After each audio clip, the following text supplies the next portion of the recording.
Hey, welcome back.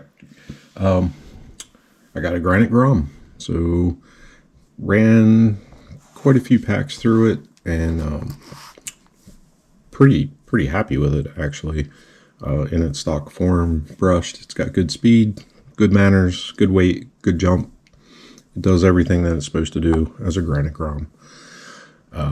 What I got in Treal sent me some uprights and castor blocks.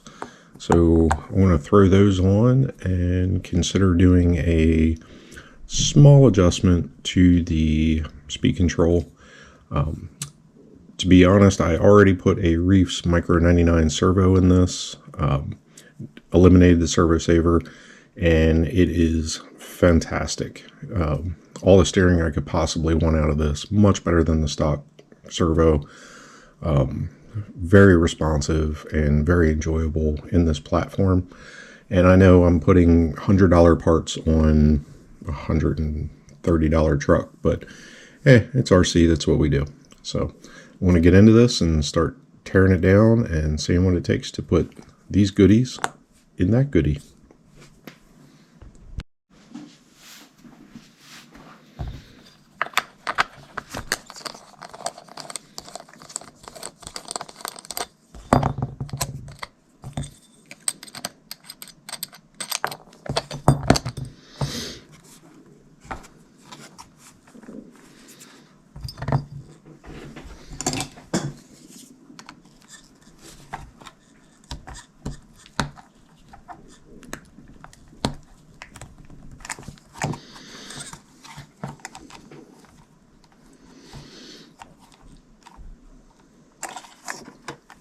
Get you off of there.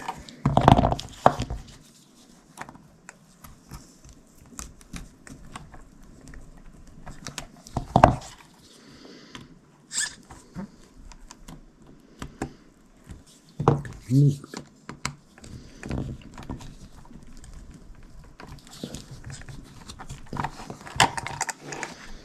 Come on, listen.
Okay, what a noob.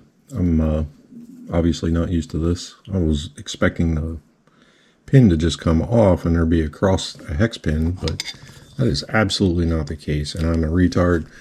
I saw that the hex driver, the very nice Arrma hex driver that they include in the kit, actually fits in here, and the whole axle stub unscrews, which then allows the hex to come off.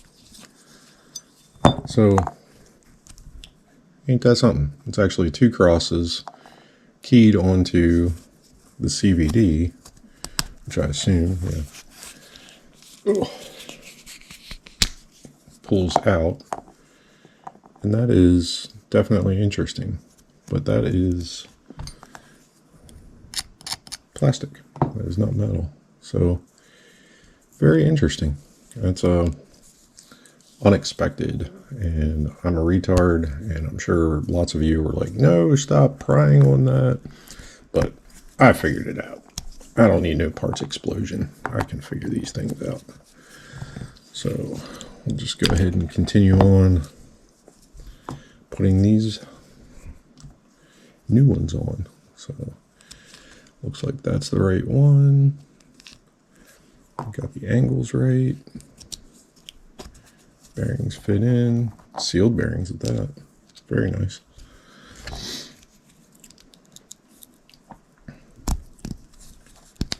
Ooh.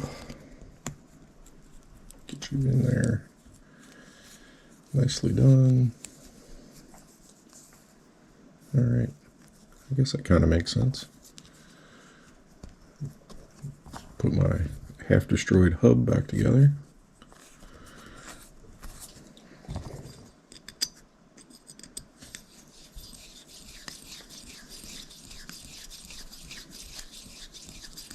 And you know I'm not a basher. I'm a crawler guy. So if this is normal for my bashing crowd friends, sorry.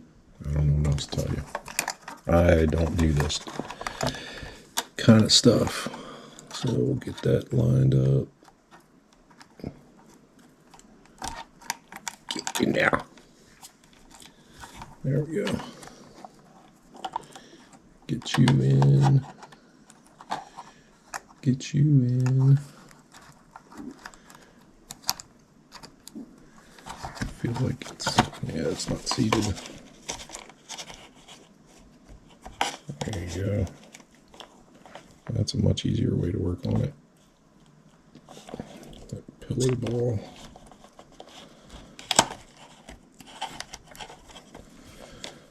Oh, for the love of God. I am a struggle bus today. There we go. All right.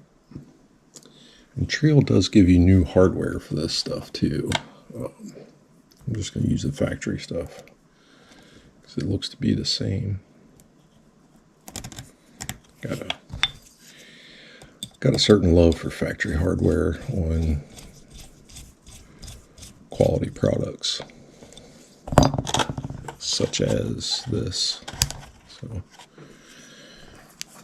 no reason to replace it. It's not rusting. It's not stripping when you try and remove it. It's generally pretty decent hardware so far. Not that I've done a ton of stuff with this yet, but it's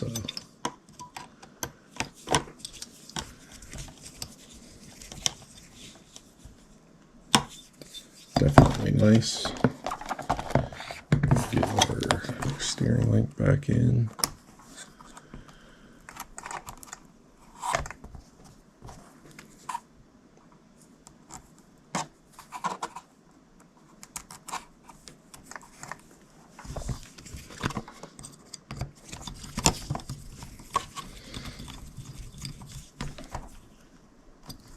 And there we go. Nice aluminum upright. It's not too shabby. And then we hide it with wheel and tires. So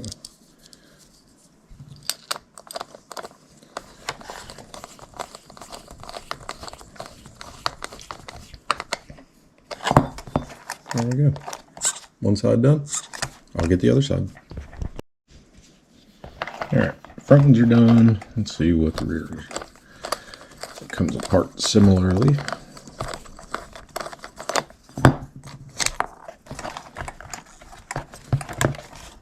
Looks pretty much the same. So let's pull it away from it. Let's just start with this hub. Find a good way to hold this hex, so I figured a pair of sharp pliers. Yep, working out nicely.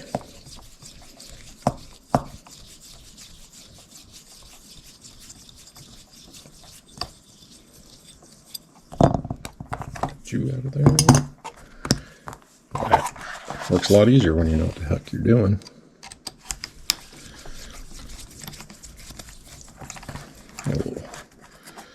Mulch in there from this weekend's event out at Hartford Rocks. The Toys for Tots run.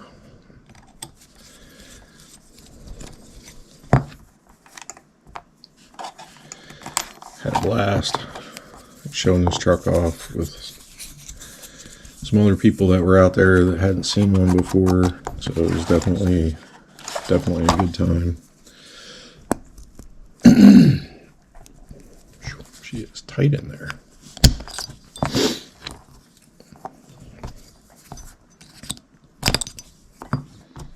We got our treals. Doesn't look like they're not marked right and left. Oh, it is. It's marked left. So right side, left side. I got the right side. It's completely by chance. So where do my stub yaks go?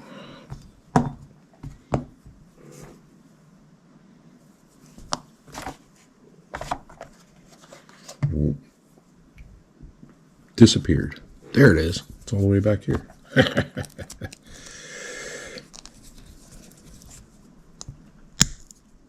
Good firm fit.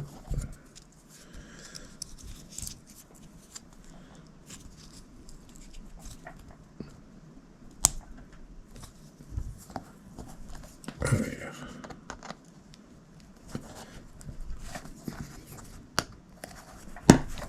There we go. Nicey, nicey. Put that in last. Put our hinge pin in.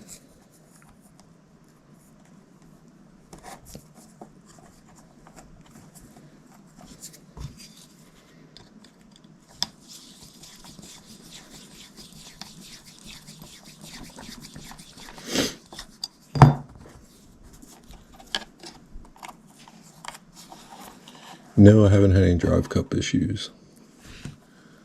I've read a lot about it, but I haven't seemed to have encountered it yet, and it's probably because I haven't put any enormous power to it, so to speak. Again, running stock brushed setups. And again, this does come with new hardware to put through the upright, but it is the same length as the stock piece, so no real drama there. Save that hardware for later use.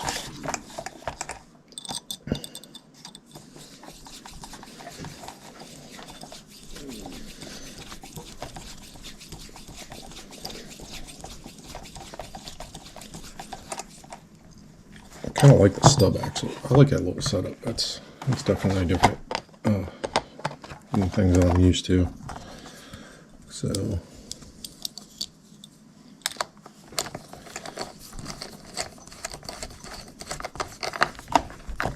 all right, rear's done. I'm gonna go do the other side. All right, things of note. The right side, the stock upright, the screw. The upper screw goes through this direction, which makes it the same part as this side, so it's a universal from the manufacturer. It makes sense to me. The Treal part, the reason that they're marked right and left is because they actually put the screw on the back side to match, so it's symmetrical with the left side. So that, and I think there might be, there's some degreeing in there and whatnot, but that's probably one of the main reasons for the right and left is they actually made the part so it's not fits each side. So just a note as I was reassembling. All right, so all done, all back together. Got me a little aluminum on there. I don't know if it's going to help or hinder or whatever. I'll definitely keep the plastic arms just because I know I hit curbs on occasion, and they're usually the easier part to replace as a fusible link, so to speak. But having the solid steering in there, I'll probably also keep the plastic turnbuckles just as another point where it can flex if I do catch something on the front end. But yeah, so there's the Granite Grom. You'll see more on this, and I may have something for this. I might actually add it in the video. I got a little bit more time today, so let's try and get into that. All right, so I love this tool. I really do. I like the idea of it. The problem is it's pot metal, And pot metal, even though, you know, this has a substantial amount of weight to it, it's good shape for the hand for doing the wheel nuts and whatnot. But here's what I hate about pot metal. This is why I don't like pot metal tools. Think about freaking hands. All that shit stuff just rubs off and it's all over your hands. And I don't wear nitrile gloves and all that crap to work on RC cars. So it's kind of a pain in the butt. So yeah, that's the only negative. I think I'll probably just end up doing shrink wrap over it. That way I can keep using the tool, keep it with this truck, and still enjoy it without that mess. But anyway, all right. So I got a Nano from Castle. So this is a brushed or brushless speed control, the Sidewinder Nano. So I think I'm gonna throw it in the Grom and see what happens. And I can replace the all-in-one unit out of this. I can still keep it brushed, and it'll still have plenty of voltage for the micro servo. And yeah, we'll see how that goes. So I got to dig up a receiver, and then we'll come back and take this thing apart one more time. All right. If you haven't taken one of these apart before, here's a little tip for you. So when you unplug the servo and the two motor wires, the motor wires are, the gray is in the positive port, and they have these nice little pins on them. And when you go to take this out, it's actually kind of all one piece. So it's the servo mount and the speed control mount all in one.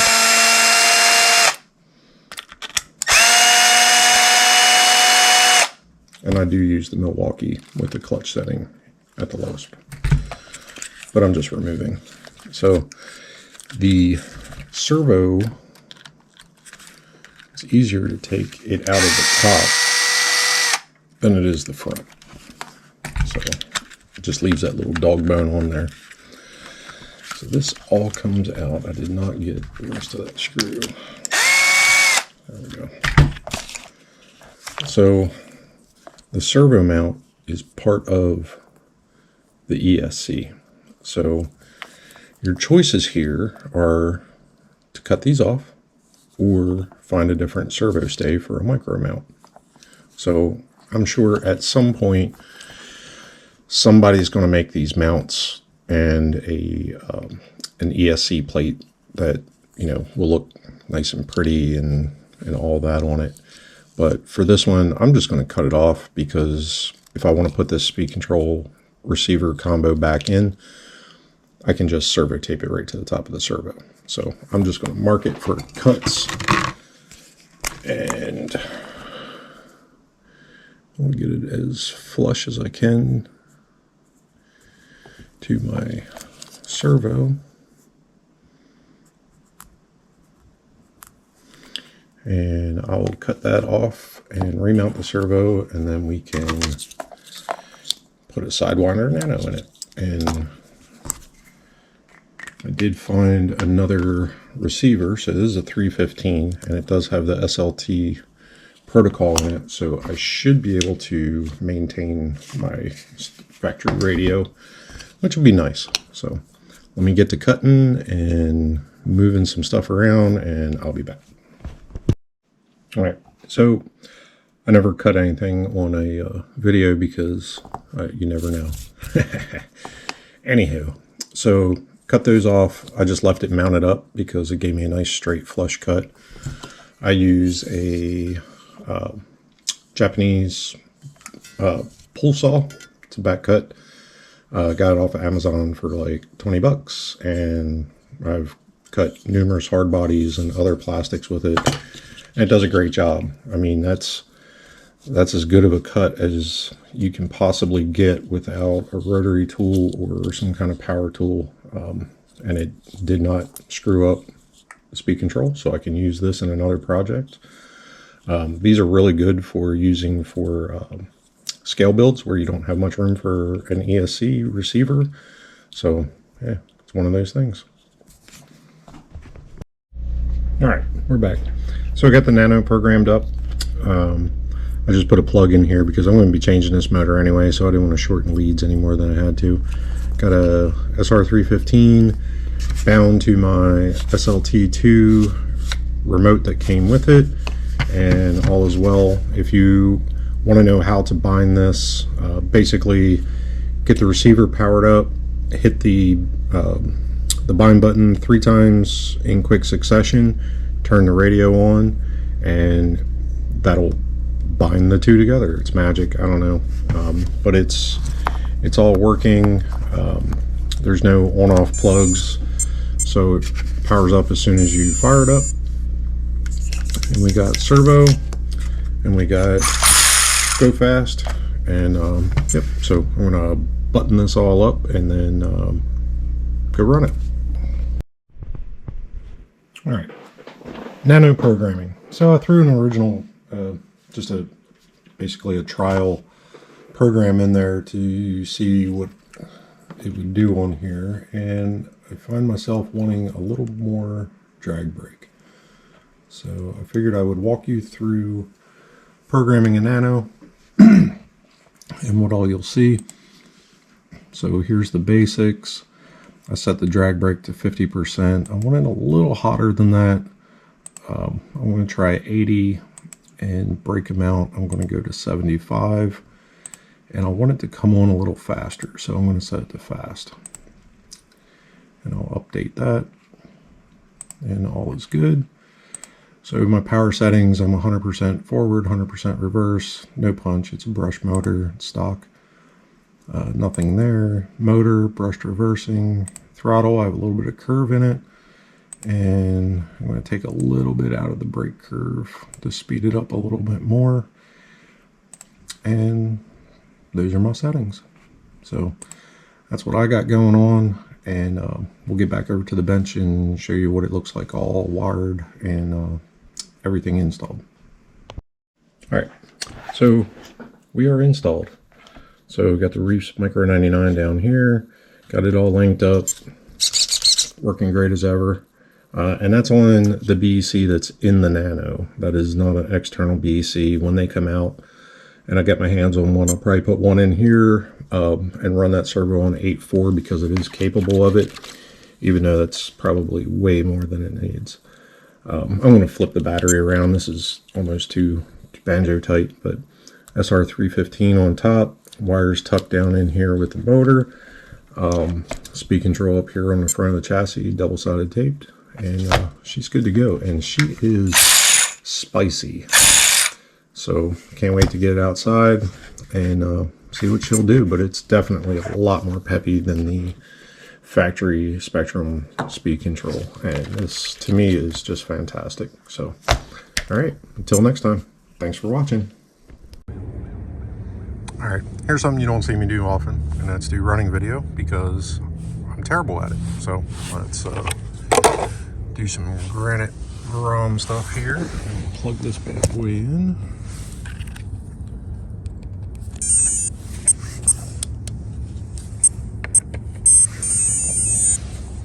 That is with the Castle Nano stock controller on the Granite. Let's see if I can get this body snapped on here.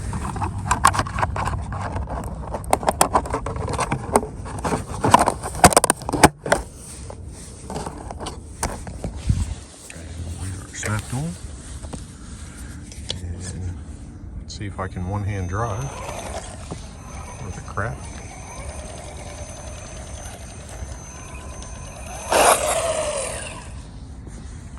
Keep the eye on the truck.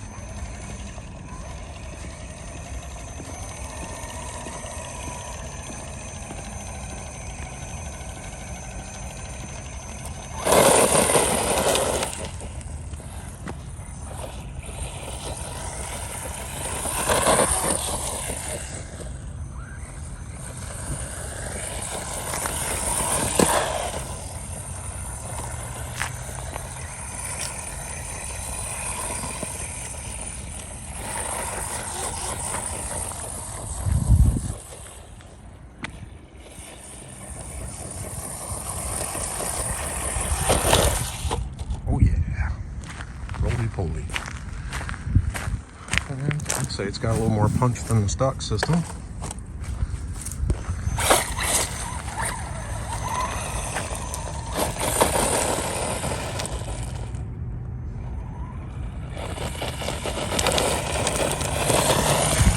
This thing's gonna be a blast. So cool.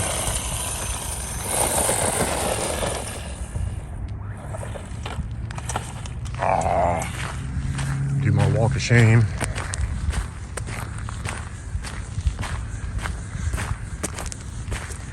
Really just wanted to see if the Nano system could work in these little guys, and I'm pretty impressed. Just buying the Nano, no BEC, and buying a 315 receiver, because it goes right onto the SLT because it's the same protocol. So that's definitely a bonus. Good upgrade if you aren't into the stock stuff or just want an upgrade. I'm pretty happy. Well, I'm gonna beat around on this thing for a little bit and I'll be back.